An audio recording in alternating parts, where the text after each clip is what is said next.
గురుగారు నేను కొన్ని ప్రశ్నలు అడుగుతాను, దానికి సమాధానం చెప్పాలా? సమాధానం చెప్తే నాకేమిస్తావో? ఏం కావాలి నీకు? చికెన్ బిర్యానీయా, మటన్ బిర్యానీయా? నాకు అదేం వద్దు. ఇంకేం కావాలే? పెడిగ్రీ. అప్డేట్ అయ్యండి అది రైతా. సరే మొదటి ప్రశ్న, అర్ధరాత్రి అందరూ నిద్రపోయిన తర్వాత ఎందుకట్ట మొరగతా ఉంటావో? మరగడం అని మీరంటున్నారు, దెయ్యాల దగ్గర నుంచి కాపాడడం అని మేమంటున్నాం.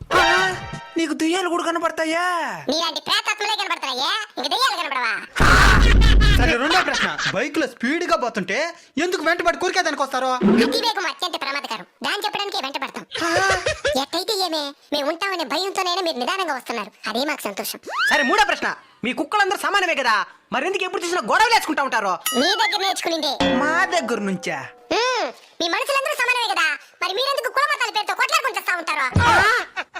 సరే చివరి ప్రశ్న, చిలిపి ప్రశ్న, మీరు పాస్ పోసేటప్పుడు ఎందుకు కాలు పైకెత్తి పోస్తారో? పైకి దిబ్బకి కాలు మీద పడుతుందా?